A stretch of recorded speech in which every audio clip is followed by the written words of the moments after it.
My name is Gary Kibel, and I'm a partner at the law firm here in New York, Davis and Gilbert. Thank you for taking time out from the exhibit hall and the insanity of Times Square to come up here for a few minutes. I'm not as excited as Elmo and Mickey Mouse and the Naked Cowboy out in Times Square, but hopefully I can give you some useful pieces of information. So as I mentioned, I'm an attorney and I practice in the area of digital media and advertising and marketing. And so I work with a lot of clients from large advertising agencies to small ad tech startups in the promotions and marketing space, and do a lot of work in the affiliate space as well. I'm actually the general counsel of the Performance Marketing Association. And data is something that comes up in the industry nonstop, and it comes up in every part of the marketing industry today. Data, as I call it, the lifeblood of the affiliate industry. It's really the lifeblood of marketing in general, and has been for decades. This is nothing new. Market research was a key part of advertising in the 1940s and 50s, and understanding how to collect data and analyze data and use it to your benefit has always been a part of this industry. So I'm going to talk about some of the hot issues in this area, and I'm going to leave plenty of time for Q&A. You should take advantage of the fact that you have an attorney off the clock here, so you can certainly ask lots of questions. But let's go ahead and jump in. And forgive me if I skip over a couple slides here and there, because I tend to have a lot of content. So I'm going to talk a lot about big data and personally identifiable information, and what these terms mean. You may hear these thrown around a lot in the industry. Big data, if you just pick up a newspaper and read about what's going on in the United States today, there's tons of concern about big data.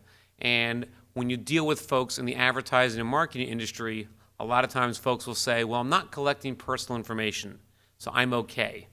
And as we'll discuss during this hour, it's not so much a bright line between personal and non-personal information. So we're going to talk about data brokers, who are folks who work in the data industry. And the Federal Trade Commission has been very, very active in this space, as have state groups and other self-regulatory groups. And then we'll talk about some specific executions, how data is used in the behavioral advertising space, how data is being used in social media. All right, before we jump into it, let me give a little example here about what data means to industry. Peter, come take a look at this. Mr. Daniels. Look at this. What's this? The numbers, they keep getting bigger and bigger. The clicks are off the charts. Yeah. Yoshi, it's Walter. We're back. Yes, sir!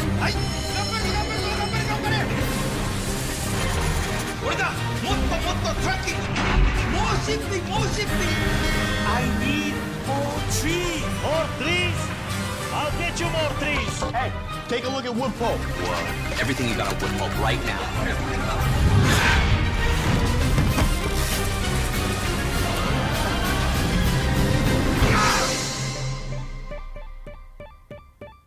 He really loves that thing.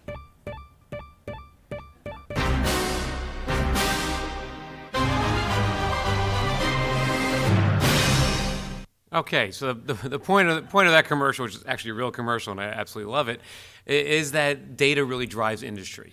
That's what everybody's looking at: measuring clicks, measuring views, measuring impressions, trying to get analyze consumer behavior. It's incredibly important. Of course, it's important to get it right, which is why you should use good tools.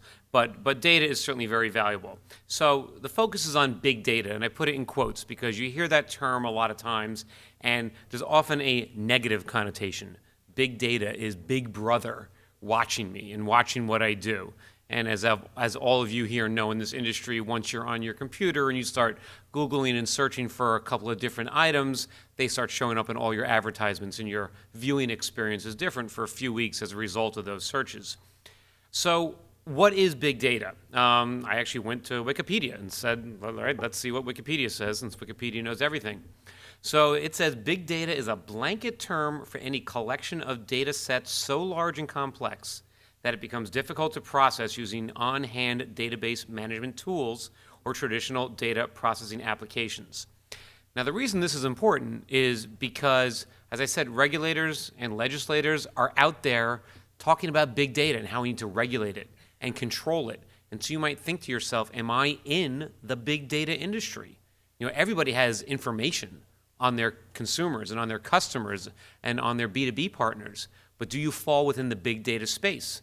And a lot of these proposed laws are going to regulate information brokers or data brokers. That definition is someone that collects and sells information, period. That's everybody.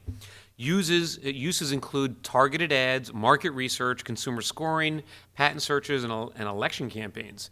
The industry has been criticized for being unregulated and opaque. So this is important because, as I'm going to discuss later on, there are actually some state laws now that are being considered that might regulate information brokers.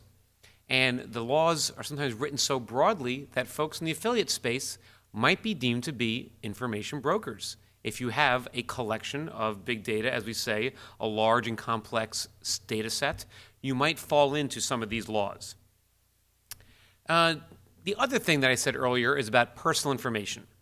Personal information is certainly a very sensitive area when you're dealing with online commerce. Now, what is personal information? It could be an email address, somebody's name, obviously sensitive things like a credit card or social security number. One of the challenges is that in the United States, we don't have one definition. We have so many laws in the US that regulate how you can use, disclose, and share personal information, but what falls into that category of personal information is sort of up for grabs. There is what's called there the Children's Online Privacy Protection Act, which has its own definition of personal information. There is the Healthcare Act, HIPAA, which deals with what it defines as health information. There's GLB, if you work with financial services companies and you get those notices in the mail, they define personal information. In the EU, they all define it one way, which makes it very easy. But again, if a law were to come out and apply to the affiliate industry and talks about how you can use personal information, you would then need to think about the type of information you have, how you collected it, and how you're going to use and share that information. All right, this will be an interesting slide. What on earth do Facebook and Ronald Reagan have in common?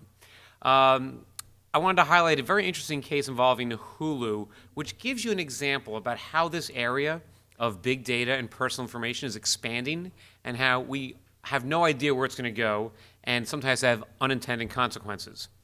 Hulu used to have a feature, I think they took it off, maybe brought it back, but very straightforward feature that if you view a video and you like the video, they'd add in the Facebook social media plugin and you could click like. Now, this is a pretty sophisticated conference of internet marketers. If I asked people to tell me truthfully, do you know what data is transmitted when you click the Facebook social plugin for the like button? I predict that over 90% of people would not know what data is transmitted. Well, neither did Hulu. So they put it up there, and the data was being transmitted. And there's an old law in the books, and I say old meaning like 1986, called the Video Privacy Protection Act. And this law from the 1980s was very straightforward. It says that videotape rental stores. Now, for those of you my age, you spent a lot of time at videotape rental stores. For those of you in your 20s, you don't know what I'm talking about, but there were these square boxes that had movies inside of them, and they were on shelves, and we used to rent them. And there was a law put in place that you could not disclose someone's personal information from their videotape rental history. Now, those of you who are political buffs might know why this came about. In the 1980s, Ronald Reagan had nominated to the Supreme Court a very conservative jurist named Robert Bork. And the liberals in Congress were not happy about this at all. And they did everything they could to oppose it and eventually did kill the nomination. But in connection with that, Robert Bork had often said he was a very strict in interpreting the Constitution. And in his view, the Constitution had no right to privacy. It's not in the Constitution. If it's not in the Constitution, it doesn't exist. Judges can't create it. So an intrepid reporter decided to put Justice Bork to the test, and he went and got his videotape rental history from a local D.C. video store and shared that with the public. Said, all right, Justice Bork, you think there's no right to privacy? Now everybody can see all the movies you've rented. Actually, he did not rent anything salacious. It was actually very boring stuff and like John Wayne movies and whatnot. But you can imagine the folks in Congress, who probably do rent some interesting titles, got very, very concerned about this. And so went and passed this law right away to prevent anyone from disclosing the personal information in connection with video rental history without the individual's consent. Fast forward 30 years later, we have Hulu. What does this have to do with videotapes? What does this have to do with, rental history? Well, like many laws, they're written broadly, and it defines a videotape service provider very broadly. It defines personal information very broadly, and some smart lawyers looked at it and said, when Hulu put the social media plugin from Facebook on their site, they were collecting personal information about people's rental of these movies on Hulu and of their content. And the court actually said, yes, that is the case. So just the closing argument there for that case is that when you're working with any sort of technology provider, a plugin, someone who's going to collect data from you, you need to understand what they're doing and ask the hard questions about the data they're collecting from your service or the data that they're going to give to you on both ends, just to make sure that you're not going to trip up of some law. Okay, reports, more reports. Everyone's coming out with reports on the big data world because there really are not many laws that apply, although I will talk about a few. This really all started back in 2012. The Federal Trade Commission came out with this large report about protecting privacy in the online space and in society in general. And they talked about privacy policies and online disclosures, but they also talked about data brokers for the first time. And they said there's a call for greater transparency for and control over the practices of data brokers. Because they started to realize there's this whole industry of folks in the middle. Think about someone who's just renting email lists. They don't have a consumer-facing element, and they're just selling things B2B, and they have the email rental lists. They are an information broker. How do they collect this information? How do people on that list get off of that list? And those are the types of concerns that regulators had in terms of transparency. Congress started getting into it too, and Congress actually sent out letters in the summer of 2012, right after that, to the 9 largest data brokerage companies in the U.S. And you may have heard of some of them, like Axiom and Experian and InfoUSA, a bunch of others. And they sent out letters from Congress saying, tell us more about the data you have on consumers. For instance, how do you collect the data? Do you get it from social media? Do you get it from mobile services? How do people opt out of this data? How do consumers get access to this data? And the answers at that time were truthfully that we collect data from everywhere under the sun, and there's no way for consumers to get out of using that type of data. So this started to make the industry wake up and realize that we should pay attention to this. I put at the bottom there Fcra Compliance. And I saw a couple of folks in the exhibit hall, so I won't name names, but if you deal with folks who are doing background checks, for employment purposes in this sort of business, there is a law, a big data law, called the Fair Credit Reporting Act that deals with collecting data for purposes of insurance and employment and checking credit. And if you collect information about people, you need to make certain disclosures to them. I don't have a slide on it, but there was a company that had built a new service where they would scour social media and collect information on people's profiles and then sell that information to potential employers. So the employers can look and see that, oh, this person I might hire gets drunk every Friday night and I see them on Facebook making a fool of themselves. I don't want to hire this person. Well, that sort of information is actually protected by law and can't be used for hiring purposes without making certain disclosures to the individual. Going forward, what are the risks? So I talk about big data being bad and people are scared about big data. I'm actually sort of on the other side because I work with marketers and market research companies and affiliate companies. I think data is great. Data is fantastic. But what are the concerns that the regulators have about data? Well, again, we talked about transparency and that there's no meaningful choice for consumers. But it's really this last bullet here, data determinism. And it's really about data being used to discriminate against people. And if you analyze your data closely enough, you might realize that people of a certain economic background or socioeconomic background or people of a certain race or gender or other preferences may behave differently online, and then marketers target offers to them based on that behavior. Now, you may be saying to yourself, well, of course, that's the way marketing works. If I buy a lot of products from a store, they're going to send me coupons because they want me to keep coming back. If people know that I live in a cold climate, they may send me coupons for shovels. I live in a warm climate, they're going to send me coupons for surfboards. But the regulators are concerned that the data has gotten so rich and so detailed that they've determined that maybe a certain minority class will buy a certain product whether or not it ever has a discount, whereas a certain other class may want discounts. And you may get people that are getting different prices, different services, not based on their purchasing habits, but based on their race or religious background or ethnicity or sexual preference and things that are actually prohibited from using in other contexts. And the concern is it okay to use that for data? That's one of the big concerns about the regulators. I like this quote from the chairwoman of the FTC. She said, "To me, the FTC is like the lifeguard on a beach.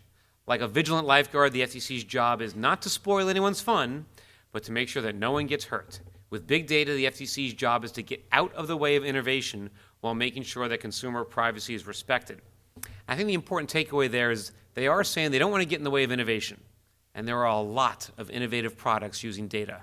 And you can do these, and you can build them, and you can market them, and you can sell them. But you need to think about these concerns about, am I being transparent to consumers? Am I giving them a way to opt out of my services? Am I giving them a way to stop their information from being used in a way that they might object?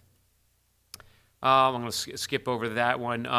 Actually, the White House even got involved in this and did a big data overview.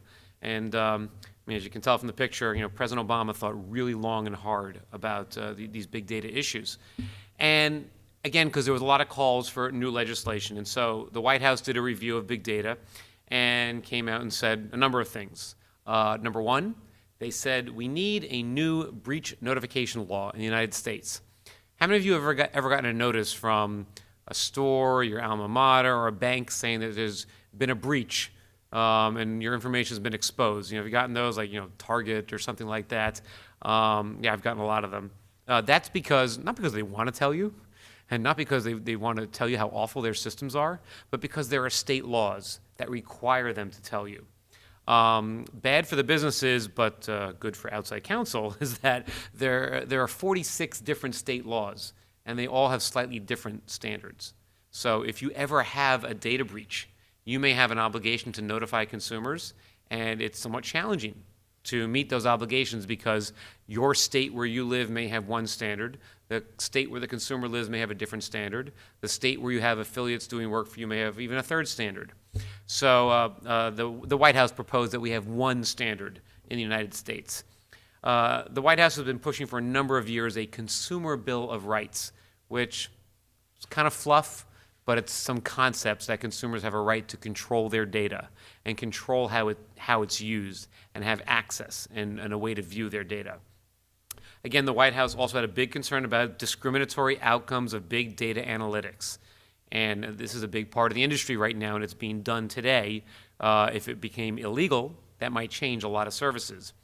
And then the last thing they said is then kind of a nod to all of us and to industry, is they said the big data revolution presents incredible opportunities in virtually every sector of the economy and every corner of society. So they are acknowledging how great it is. You may have read this story about how Google can help predict the outbreak of flu in different parts of the country by monitoring search terms and seeing when people are searching for cold remedies or the hours of their local pharmacy, and they can predict how the flu is spreading each winter. Let's see, we'll skip over that and go to my favorite state when it comes to privacy and data security laws, California. California is always good for coming up with new laws and driving a standard in the United States when our Congress is somewhat dysfunctional these days and they can't do anything and certainly have a hard time passing laws. But when California passes a law, it makes the rest of the country wake up and pay attention because it's such a large part of our economy. So California has been very active in this space, and there are a number of laws that exist and some that are proposed coming from California that drive the way you conduct business. California's had a law for actually about over a dozen years called the California Online Privacy Protection Act, or CalOPPA. When I was first dealing with the interactive space back in the early 2000s, sometimes clients would ask me, if I collect data from consumers, is there a law that says I must have a privacy policy? And the honest truth is, no, there is not a law. And actually today on the federal level, while there's laws for specific things such as children's information or health information, there is no law that says you must have a privacy policy when you're collecting information. There is incredibly strong guidance from the FTC that is a necessary step in order to avoid any deceptive or unfair practices, but it's not a specific law. California rectified that by coming out with a law which said you must have a privacy policy if you collect personal information from California residents. And it lists things that must be disclosed in that privacy policy. And they're fairly basic and easy to comply with. Well, they amended the law just last year to require you to disclose how your website responds to a browser-based DNT signal. Just so I don't get too basic, how many people know what a DNT signal is? DNT signal is a do not track signal that is transmitted by a browser at the election of a consumer saying, I don't want to be tracked on the internet. We'll talk about this a little bit more when we get up in the behavioral advertising space, but there are ways to opt out of behavioral tracking online, and some privacy advocates think it should be easier. What we should have is sort of the proverbial big red button. Think if there was a big button on the front of your TV that said, press this button and you'll never see commercials again. A lot of people would press that button.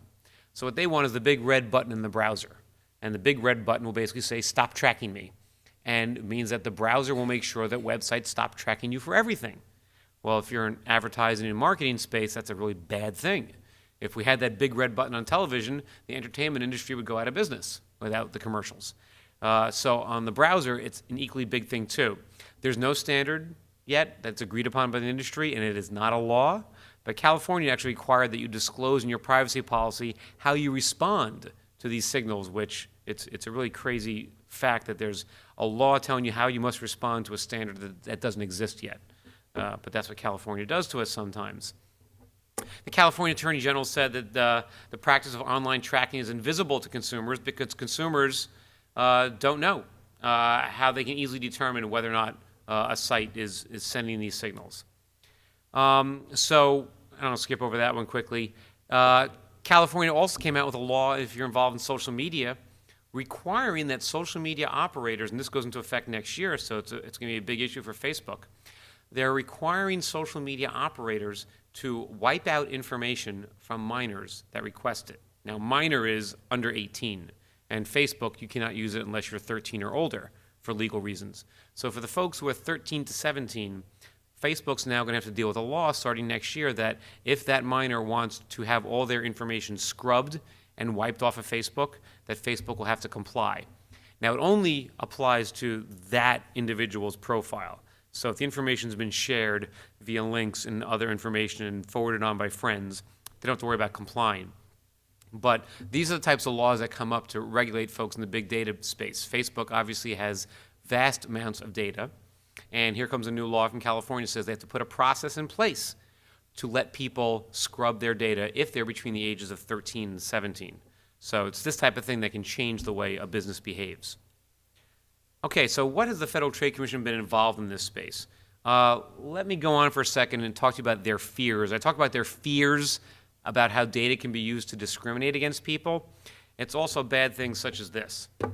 If you can see the screen there, this is a flyer from Office Max, and it's a real screenshot, and this went to a real individual. And it's a regular flyer, and it says, Mike CA, daughter killed in car crash or current business.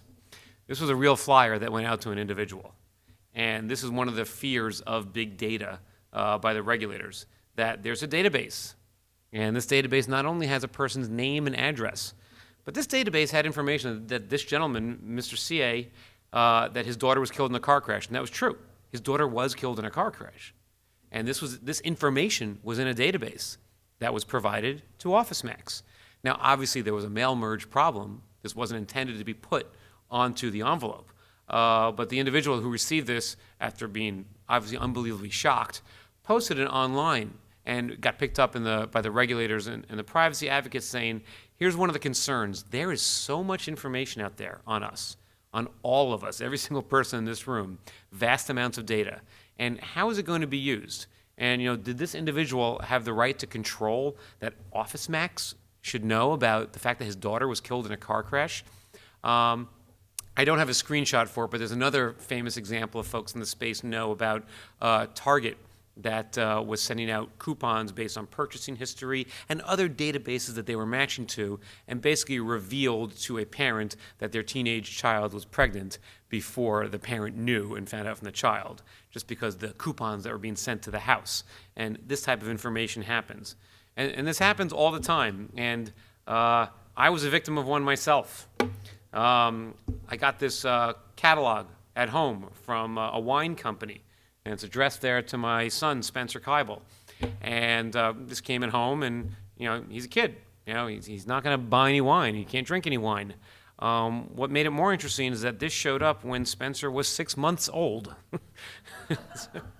So who got this list? And being the intrepid lawyer that I am, I started to dig into it, and I got in contact with the company and the list broker. I basically found out that they were purchasing lists, and they purchased a bad list. They got a list from somebody else who got it from somebody else who got it from somebody else, and eventually what the list was didn't make sense anymore, and it was being used to send out.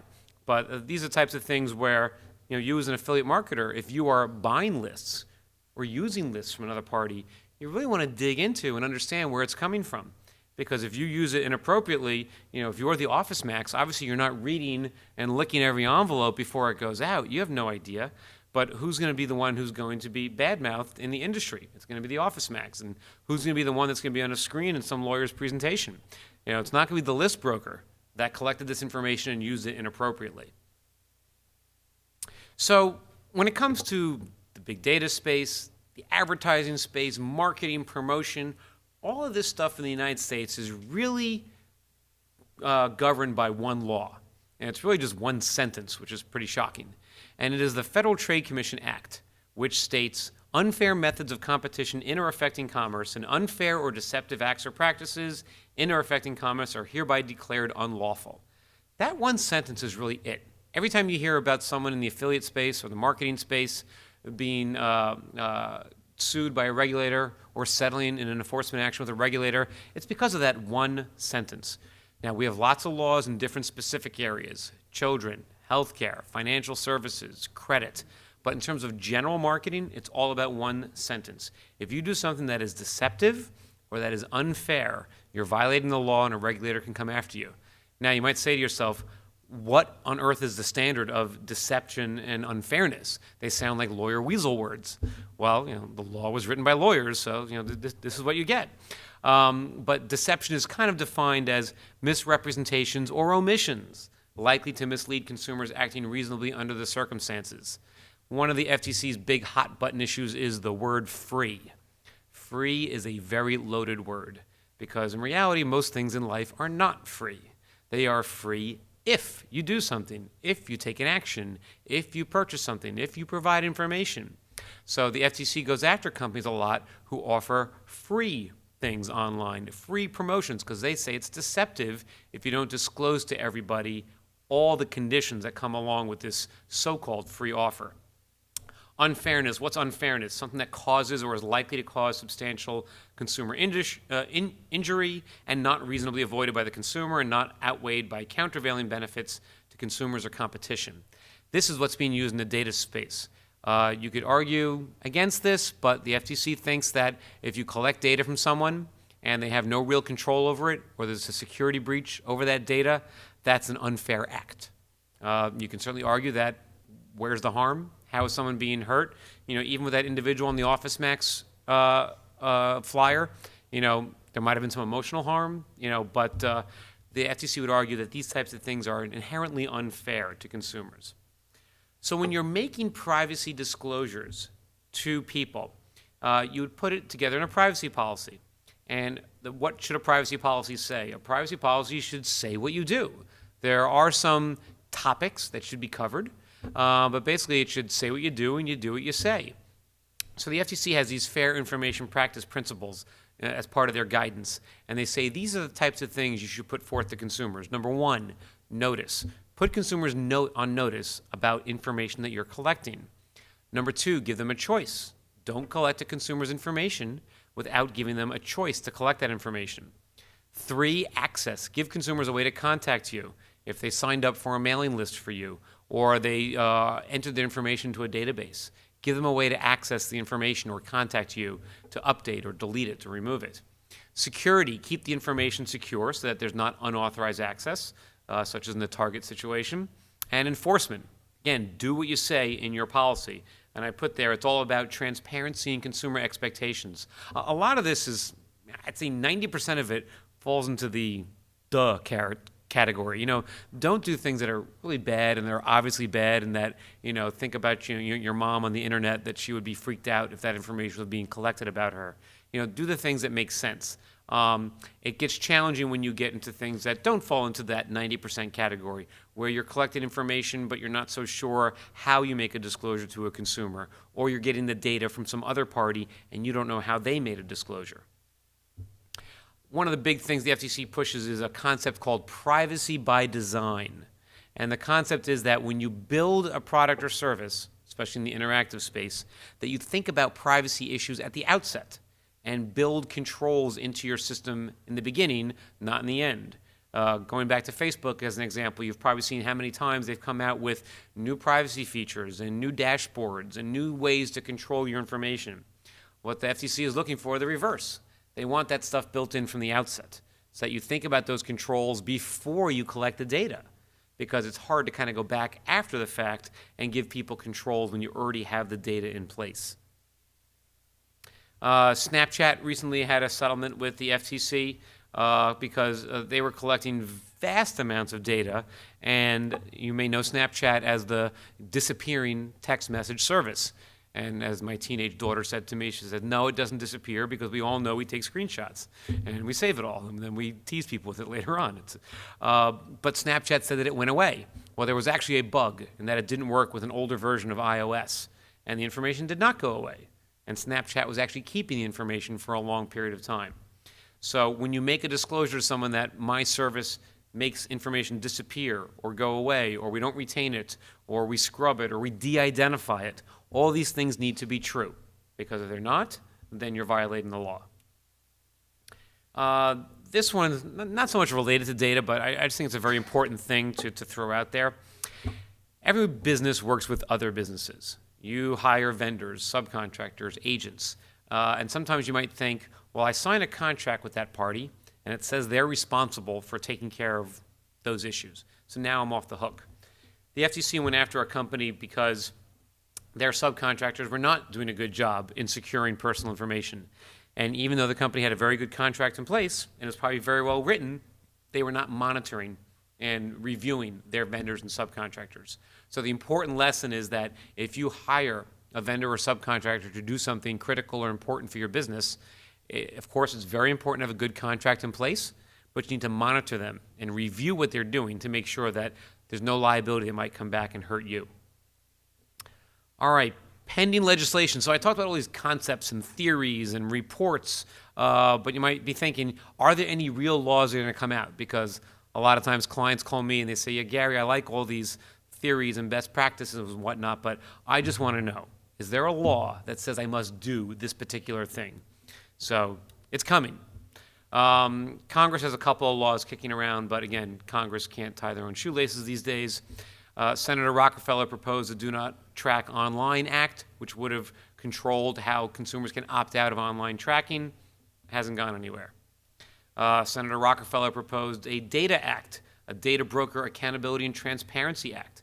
And one of the scary things there was the fourth bullet that requires data access to correct or opt out information. If you're a data broker right now, I talked about all those best practices. There's no law that says you must give consumers access to the vast amount of information you have on them. This would have created a law, but again, it's not enacted yet. Going back to the People's Republic of California, they have a bill pending, and this one actually has a chance of being enacted. And this would require online data brokers to notify consumers when the broker transfers their personal information to a third party. Now, that's a biggie, because again, the data broker industry is huge. You guys can go out and buy lists of information from lots of different companies. Well, imagine if those companies then had to disclose, I sold the information to you. They had to tell the consumer that. That could really change the way that data industry works. So that one's still in committee, but we're actually following that closely because there is a chance that that could pass. So consumer control. How can consumers control their data? Some folks have taken the initiative all by themselves. I don't know how many of you are familiar with Axiom, but they are the largest data broker in the U.S., and they probably have detailed information on every single person in this room. They are one of the targets when folks talk about the lack of transparency in this industry. So they came up with a program about the data, and I believe the website is aboutthedata.com. And you can go there and find out what information Axiom has on you in general buckets. It doesn't get down to all the detailed data fields, but you can put in information and find out what they have about you and maybe refine it. You know, if they think you fall within a certain type of consumer, you might want to update that information because they're selling this data everywhere. Maybe you want to get, you know, certain types of offers. I went to the website, and it's actually fascinating that you have to provide personal information in order to find out the information that they have about you, but of course it's no other way for that to happen. And apparently Axiom thinks I'm much better off than I am because they have me in certain categories, and that's what they sell to marketers about me and my background based on all the information they've collected. The one thing I hope we don't get to is the European model. The European model is really kind of the reverse of everything we're talking about. The European model, the consumer owns their information. It is theirs. Businesses cannot do anything with that data without permission. And there's this whole idea about this personal information being the property of the individual. And it actually goes back to World War II and the concerns about the Nazis actually used big data to round up Jews and others around Europe by collecting the personal information and identifying where people were located. And so there's a particular sensitivity to personal data usage in the EU. So they have very different laws and rules. So there was an individual, and that individual was Mario Costar Gonzalez, and he has really changed a lot of things happening in Europe. He is a Spanish citizen, and he had had some problems with mortgages like 10 years ago. I think he defaulted on a mortgage, maybe his home was foreclosed on. Whatever it was all resolved. It's all fixed. But as we know, the internet is written in ink, not in pencil, and nothing goes away when it's online. And so there was a newspaper that had published information about foreclosures or people who had mortgage problems, and his name was in there. So he didn't like the fact that this was still on the internet 10 years later when people were Googling his name. So he started a campaign to say, I want this information removed. Well, he tried going to the newspaper, but they kind of had the equivalent of First Amendment protection, and they couldn't get it removed. So he decided that he was going to go after Google. And they have a theory in the EU called the right to be forgotten. It's actually a concept that's being pushed for new legislation, that an individual's got the right to kind of wipe the slate clean of the information out there, because the information that's out there belongs to that individual. So if they want it removed, they've got a right to be forgotten. This right to be forgotten is in proposed legislation, but there are some who say it kind of exists in current legislation. So Mr. Gonzalez went after Google, and his case went to the EU Court of Justice. And basically what he wanted, he said, I want Google to remove the link to that article that said I defaulted on my mortgage. And of course, you know, sitting here now, I mean, if you called up Google in California and said, hey, there's a link to a bad story about me, can you please remove that link? You know, granted, you're not going to get through to anybody, but if you called them or you met someone from Google, they would laugh at you saying, no, we're a search engine. We're not going to remove links that you don't like, you know, or that say something bad about you. Well, the EU Court of Justice said that a search engine is a data controller, and they have laws in the EU between controllers and processors. Processors are sort of ones who just transmit information around, an ISP. But a controller is one who owns the information and controls it. And there's existing law that controllers have to respond to the reasonable requests of the data subjects. And they're only supposed to keep data for as long as reasonably necessary. And so the EU Court of Justice said that the right already exists without proposed data protection legislation, that this individual has the right to request Google to remove the information. And but the newspaper can keep it up. And this was the highest court in the EU. And so lo and behold, Google has put in place a process so that if you are a European citizen, you can request the removal of certain links to data about you and stories about you that you don't like. You fill out a form, you submit it to Google, and Google will consider the request. This is currently in place right now in the EU. It's been up for about maybe 3 months, I'm guessing. The last stat that I read said that Google got about 92,000 takedown requests in the first 2 months. And I assume they're going through this manually because I don't know how you could automate this, but maybe they're smart. They can figure out a way to automate it. But I hope this doesn't happen in the U.S. because it could be kind of nutty. But this is where things have gone in terms of allowing consumers to control their information. So hopefully in the U.S. we do it within reason. But so all these concepts, again, we're still dealing with theories in the U.S. because we don't have the EU-type laws. But if you're building a product or service, you want to think about these issues of notice and choice, transparency, access, how people can modify and correct their information, how they can delete and get out, and how you use the data. Again, some things that sometimes freak people out. How many of you have followed that Facebook thing when they're doing the social experiments? Yeah, so they were changing information in people's timelines as sort of a social experiment about how people react to negative and sad information, and they were actually depressing some of their users online by showing sad stories in their timeline and measuring that. Well, again, what law did they violate by doing this in the U.S.? There may not be any law, but it's the type of thing that maybe they should have been a little more transparent about what they were doing and explain it somewhere that they were doing these types of things. I have these debates with clients all the time about, look, there's the absolute you can't do it problem because it violates the law. There's the absolutely yes thing, it's fine because the law says you can do it. And there's the big gray area in the middle. And you got to decide, where do you want to be sort of on the creepiness scale, and whatnot, about how you want to be transparent to consumers and how good your best practices are going to be. This obviously fell to the lower end because once it was revealed, it really, really scared people. Okay, I'll talk just for a few minutes here, and then I do want to leave time for Q&A about behavioral advertising, because this is one of the areas online where data is being used the most and where there are procedures in place to give consumers control. Let me show you a quick clip here. Hello, Mr. Yakamoto. Welcome back to the Gap. How those assorted tank tops work out for you? Mr. Yakamoto. All right, good Tom Cruise movie. Who knows what movie? Right, Minority Report. Minority Report. It's this futuristic society where they know everything about you everywhere you go when they scan your retinas. So I'm sorry I'm going to ruin the movie. If you haven't seen it, cover your ears. But Tom Cruise got someone else's eyeballs. And so he walks into the Gap, and the hologram comes up, scans his eyeballs, and his purchasing history comes back to life. And they start asking him about those tank tops that he bought recently. That is sort of like behavioral advertising on the internet. It is collecting data based on your past activities online and using that data to serve targeted advertisements.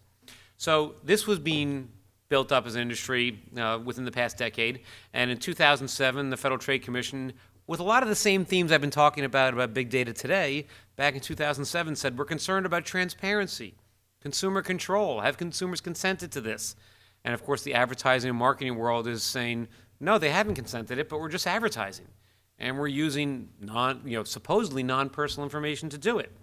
Well, what happened was the FTC was pushing industry a lot, and then in 2009, all the major trade associations in the advertising world came together and implemented self-regulatory principles for online behavioral advertising. Those principles exist today, and anyone involved in the behavioral advertising space that's a legitimate company is following those principles. It's not a law, it's self-regulatory. If you are on the internet, you have probably seen that icon in the upper right-hand corner, which indicates to the consumer that this ad is behaviorally targeted. Here's an example here on Yahoo. So what that's telling you is that this ad is not just a random ad buy on this website, on Yahoo's homepage. This ad for the show Two Broke Girls is being specifically targeted to me based on my activities online on the internet and data that's been collected about me. I've never seen the show before, and I don't know why I am that demographic for Two Broke Girls, but apparently I am.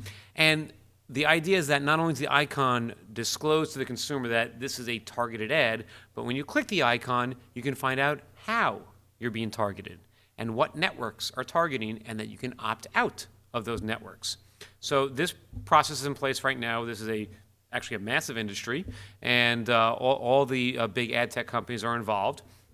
And it's a way you can opt out. If the consumer is so inclined, they can opt out of this behavioral tracking. I think the opt-out rates are, less than 0.01%. People just don't opt out.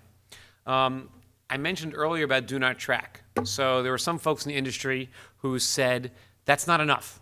People clicking on that button and opting out of different companies one by one, it's too difficult. We want that big red button. We want people to opt out by clicking a do not track button. So a lot of folks got involved, and there's a group called the W3C, which has been trying to implement a standard. And it's going nowhere because nobody can agree on the standard. Nobody can agree on what it means.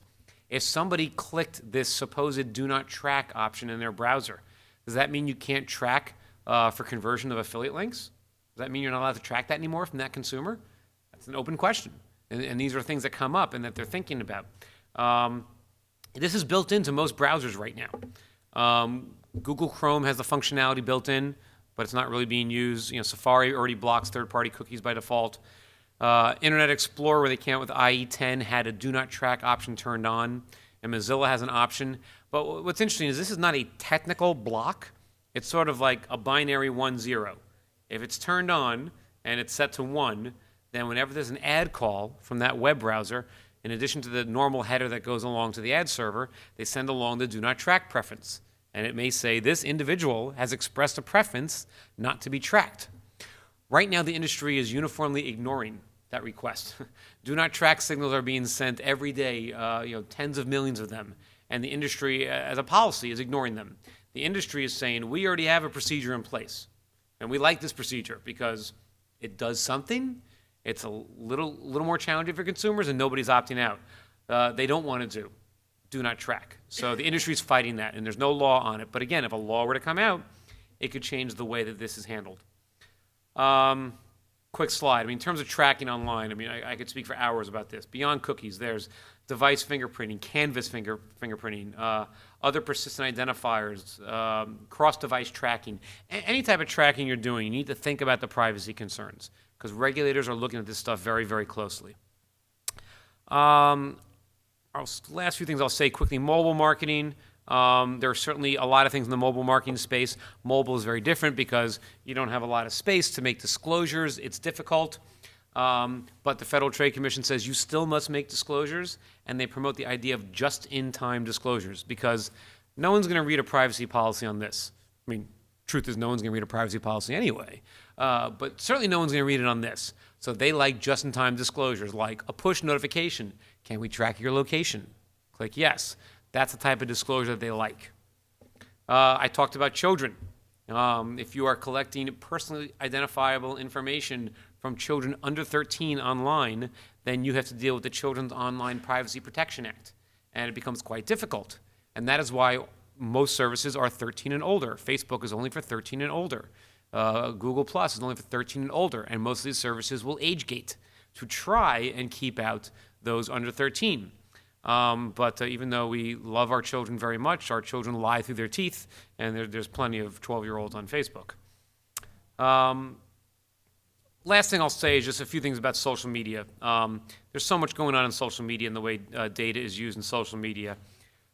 This is a screenshot from the police blotter of my sister-in-law's newspaper in rural Massachusetts, and it says, officers assisted with an argument between people on Facebook at 4:50 p.m. I have absolutely no idea what this means, but I just really love that police blotter, so I put it up there. But social media is very big, and forgive me for going forward, but I want to make sure that we end on time and can ask questions. The Federal Trade Commission is focused very carefully on social media and social media promotions. There was something that came out back in March that really unsettled a number of lawyers in the industry. We know that, and you may have heard other people talk about disclosures online, endorsement testimonial guidelines, about making disclosures online. Well, Cole Haan was doing a promotion on Pinterest that basically said, pin a picture, put the hashtag Wandering Soul, and you'll be entered into a contest for $1,000. And the FTC felt that that was actually deceptive, that the hashtag itself should have revealed that this was a contest, because other people viewing those pictures may not view it as a contest. So they thought that it should have been hashtag Wandering Soul Contest or something like that. It just really changed the way a lot of us think about online contests and being careful. Disclosures and right of publicity. You got to be careful about how you use data online. Many of you may recognize that picture. when the Boston Red Sox won the World Series and they went to the White House, David Ortiz decided to take a selfie with the president. And so he whipped out his Samsung Galaxy 4 and took a picture of himself with the president. And the president smiled and enjoyed the moment. And then Ortiz posted it online. But Ortiz is a paid spokesperson for Samsung. He is actually what they call one of their social media ambassadors. And so the question was this a spur-of-the-moment event, or was this a paid endorsement where you tricked the president into being part of a advertising campaign? And the White House was none too happy about this, especially since there's a lot of disputes between Apple and Samsung, and the White House has actually been a little bit more supportive of Apple. So the lawyers wrote a letter complaining about this. But this is more of the issue of making sure that when you post things online, you make proper disclosures about whether something is an ad or not, and whether or not it's been endorsed. Last interesting example, Katherine Hagel here is suing Duane Reade, which is part of Walgreens here in New York, for $6 million. Because what happened was a photograph was taken of her walking out of one of the Duane Reade drugstores, which, by the way, I went to the Duane Reade drugstore, I just have to do this aside, coming down Broadway on 48th Street and Broadway, and they sell sushi in the Duane Reade drugstore. That's very disturbing. But anyway, a paparazzi took a picture of Katherine Hagel, and then it was posted on a paparazzi site, and then Duane Reade took it and posted it onto Twitter. And they put the comment there, love a quick Duane Reade run, even at Katie Hagel, can't resist shopping, hashtag NYC's favorite New York drugstore. Well, that's an ad. You can't just take people's images and put them online without their permission. Very last thing I'll say before I open up for a few minutes of Q&A, I think my number one thing to tell you is don't be creepy. If you think something's going to creep somebody out, it's probably not a good thing to do it. This is a coupon that I got at home. I had gone to one of these sort of trendy burger places where I live up in the suburbs. And I had never been to this place before. I went there once, and I got some great burgers. And then a few months later, I get this coupon mailed to me at home. And it's offering me a free burger in the month of my birthday. And it came in the month of my birthday. And I'm thinking to myself, how in the world does this burger shop know when my birthday is? I went in there, bought burgers, and I never went back there again. I didn't sign up for anything. Well, do you know how they figured it out? Paid with my credit card. And when I paid with my credit card, I swiped it. And they got certain information from me. And then they probably worked with a data matching company that matched that up and eventually figured out at least the month of my birth, hopefully not the day and year, and used it to send me this coupon. And as a privacy attorney, that bothered me. I thought that was quite, there was no disclosure to me. I didn't consent to this. I mean, I went back and got my free burger, of course. I mean, I'm not dumb. But you could think about disclosures. If you're going to creep somebody out, you really need to have some disclosures. With that, I'll end it, and I can take some questions. And also, we tend to send out new media alerts, which are on very interesting topics around this area. So if you're interested, give me your card. I'll make sure you get on the list. We have an alert going out probably this week about how the FDA has issued guidance on how social media can be used for marketing purposes. So there's a lot of interesting stuff going on.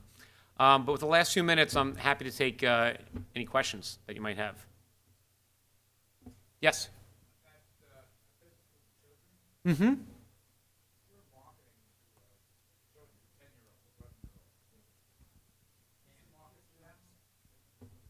You can't market to those people? Yeah, the question is about marketing to children, about can you or cannot mark.